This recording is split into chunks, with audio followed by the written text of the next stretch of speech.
গতকাল রাতের খাবারটা আমরা বাইরেই খেয়েছিলাম, ওই পিকনিকের মতো আর কি।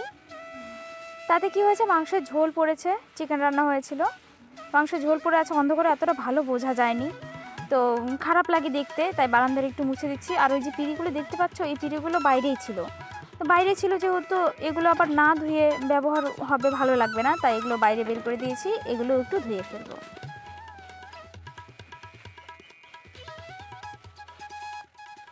বৌদির স্বাদের দিন এই জায়গায় একটা ছোট্ট করে উনুন ছিল, দেখতেই পেলে সেদিন।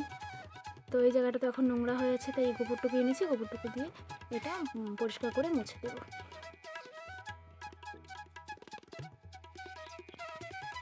Good morning friends, welcome back to my channel rural scene and scenery.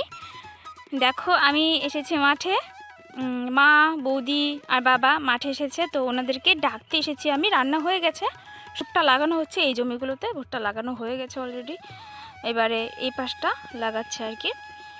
তো রান্না হয়ে গেছে বলে আমি ডাকতে এলাম খেয়ে আসার জন্যে। এখন বেলা বাজে 11টা, অনেকটাই বেলা হয়ে গেছে। সকাল থেকে আজকে ব্লগটা শুরু করিনি, একটু দেরি হলো।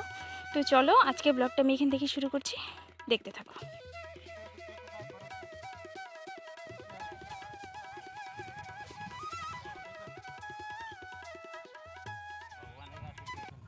প্রত্যেক বছর শীতকালে যে আমাদের ভুট্টা চাষটা হয়, সেটা কিন্তু অগ্রহায়ণ মাসের মাঝের দিকে কিংবা শেষের দিকে চাষটা হয়। তো এবছর আমাদের বাড়িতে ঘন ঘন অনুষ্ঠান হচ্ছে, তো সেই অনুষ্ঠানে দরুন কিন্তু চাষটা করা হচ্ছে না, সব কিছু রেডি মোটামুটি, শুধু লাগানোটা হচ্ছিল না। আর বাড়িতে এত কিছু কাজ রেখে কি মাঠে কাজ করা যায়? তো এখন তো পৌষ মাস পড়েই গেছে, তারপরে আর কি লাগানো হচ্ছে। এই দেখো দানাগুলো ছোট ছোট, এই দানাগুলো না প্রচুর দাম। একটা দুটো, একটা শুধুমাত্র একটা বীজ থেকে এত বড় একটা গাছ হবে, ভুট্টা হবে, তো এই দানাগুলোর দাম হবে না? এভাবে দাঁড়িয়ে দাঁড়িয়ে মানে একটা একটা বীজ কিছু দূর ফাঁকে ফাঁকে ফেলতে হচ্ছে। দানাগুলো ওই যে ভেতরে।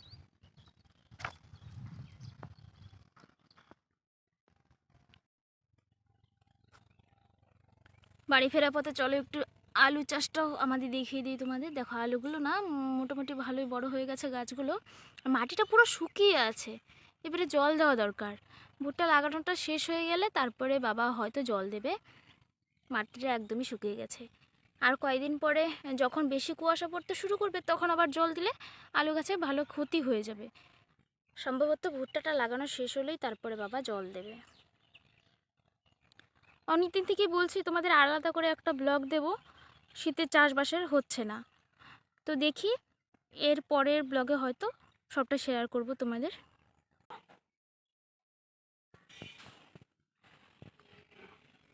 স্যার বলছে নিজের দেখি কোডটা, ইচ্ছে মতো এই যে বই, এই ছবিটা দেখাও। এই ছবিটা, এই ঘরটা এঁকেছি। তারপরে মা বলছে যে এইটা স্যারের পিছনে, এই যে এই সুপারি গাছটা, এই যে এইটা দেখে করেছি, এই সুপারি গাছটা চড়াভাবে দেখাও তো, বাহ পুরোটা করো, পরে আবার দেখাবো।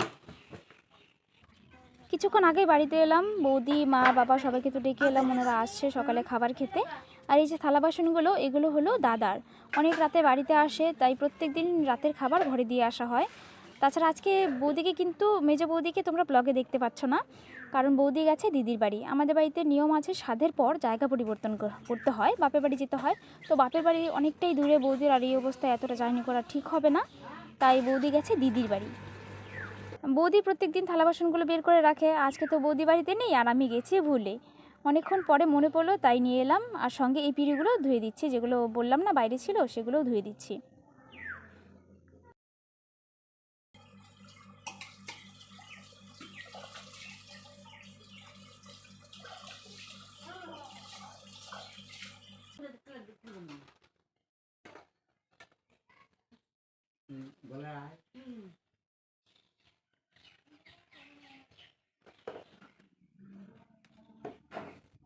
মাটির ঘর মোছার পরে দেখবে কি জায়গাটা যেন একটু বড় বড় মনে হয়, যেন অনেকটা জায়গা বেড়ে গেল।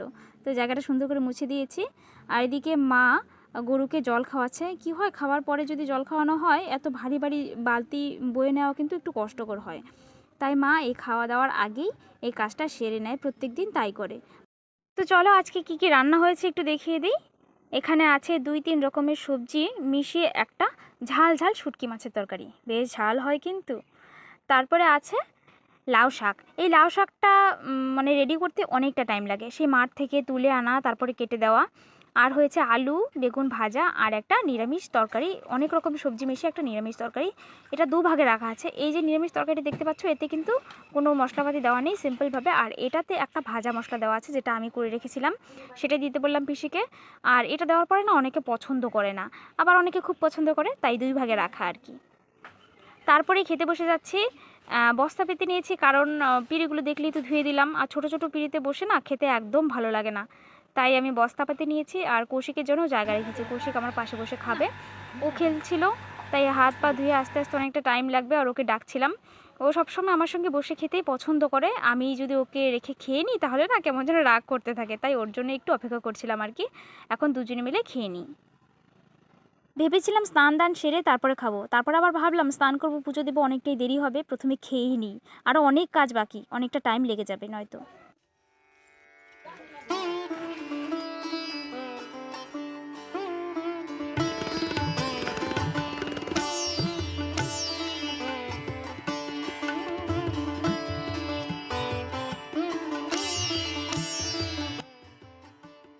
তাড়াতাড়ি করে কাজবাজগুলো একটু এগিয়ে রাখছি, আজকে আবার আমার ডাক্তারের কাছে যাওয়া আছে। কেন যাচ্ছি ডাক্তারের কাছে সেটা না হয় পরেই বলছি।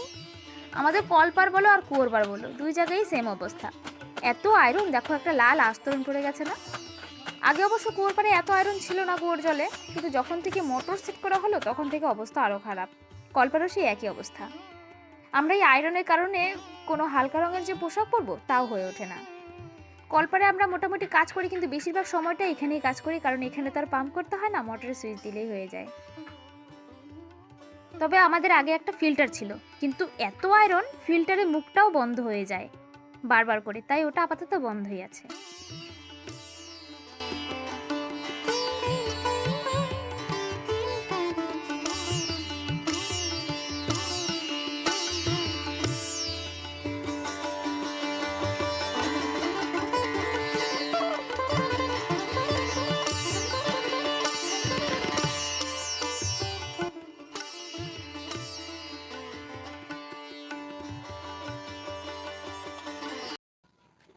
দেখলে তো তাড়াতাড়ি করতে গেলে কাজ কেমন বেড়ে যায়। গামছাটা এখানে দিতে চেয়েছে, ধাপাস হয়ে গেল, মানে ভাবলাম এখানেই দিয়ে দিই, অন্যদিকে রোদও তেমন নেই, এখানেই থাক, কিন্তু ধাপাস হয়ে গেলো। আর এখানে ছাদে এত ধুলো, যদি এভাবে আরও শুকোতে দিয়ে দিই তাহলে বালিগুলো কী হবে, গিথে যাবে একদম। তো কিছু করার নেই, এটা আবারও ধুয়ে আবারও দিতে হবে। তো মনে হচ্ছে না আজকে আর শুকোবে, রোদ তো এমনিতেই চলে গেছে। আর আমি এসেছিলাম রোদ পোহাতে, শ্যাম্পু করার পর না শীত শীত করছিল কেমন যেন, কিন্তু এসে দেখি রোদ তো গায়েব। এতক্ষণ কি আর রোদ থাকে শীতের বেলা? দেখো কেমন হেয়ারফল হচ্ছে, শীতকালে যেন একটু বেশি হেয়ারফল হয়। হাওয়া বইছে, জামা কাপড়গুলো তো শুকিয়ে গেছে, আগে যেগুলো ধুয়ে দিয়েছিলাম সেগুলো তো শুকিয়ে গেছে, আর স্নানের পরে যেগুলো দিলাম সেগুলো হাওয়া বইছে, মনে হচ্ছে শুকিয়ে যাবে। এখন থাকবে, বাড়ি এসে জামা কাপড় তুলবো, আর যে বাড়িতে থাকবে সে হয়তো তুলে রাখবে যদি সন্ধে হয়ে যায়। তারপর আবার চা করতে হবে, মাঠে রোজ দিন চা দেওয়া হয় বাবাকে, আর তাছাড়া আজকে সবাই মাঠে, তো চা তো দিতেই হবে, আমি আছি বাড়িতে তো আমি দেবো চা। গতকালও দিয়েছিলাম, গতকাল তো ব্লগ করিনি। চা দিতে হবে, তারপর আবার একটু তাড়াহুড়ো লেগে যাবে, বাড়ি এসে রেডি হয়ে আবার বেরিয়ে যাব। কালকে অবশ্য নাম লিখিয়ে রেখেছিলাম ডাক্তার দেখানোর জন্য। তো চলো একটু পরে আবারও দেখা হচ্ছে। বাড়ি দেবানারি ভাজে মুড়ি খইন, লক্ষ্মী মাতা বলে বেটি ঘরেতে নারইন। বিশুদ্ধ বাড়ি দেবানারি লক্ষ্মী পূজা করেন, ধনে বংশে সুখ থাকে জানাই যে তোমারে। অনেক বাড়িতে মা ধান পিটে না, ধানের গোছানো করা সারা। হ্যাঁ, দুই একটা বাড়িতে মা বা ধান পিটে না, কি করবো, সব বাড়িতে আমি চাষ করছি তো। ওই দিন কয়ে গেল বলে কলে ভাতালে বললাম ধান নাই তো কোথায় আছে বলে আমি নেই মা, এখন সবারই যে ধান নাই মা গো। না মনে আসে। হ্যাঁ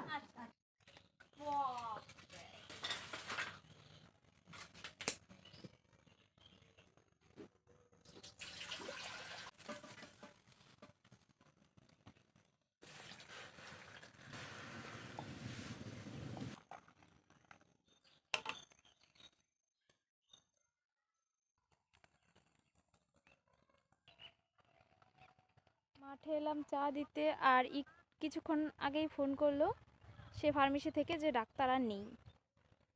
তো এত কিছুর পরেও ডাক্তার থাকা সত্ত্বেও আমি ডাক্তার দেখাতে পারছি না।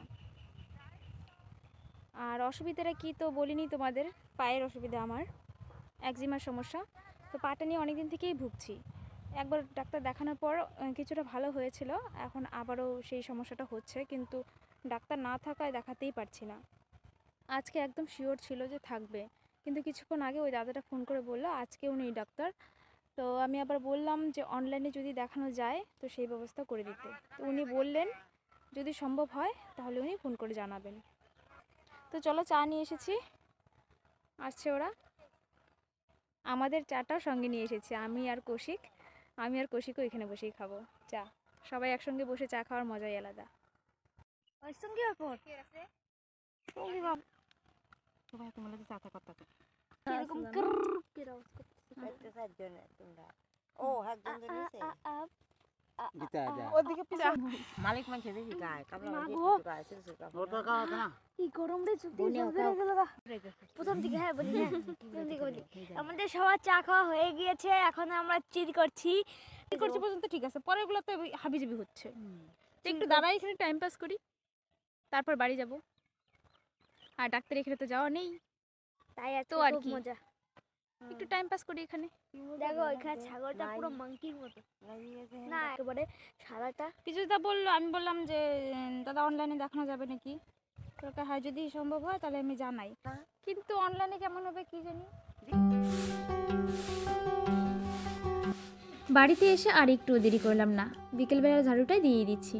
কারণ শীতকালে বেলা এখন এত ছোট, 4:30 বাজতে না বাজতেই কেমন দেখবে কুয়াশা পড়তে কিন্তু আরম্ভ করে দেয়।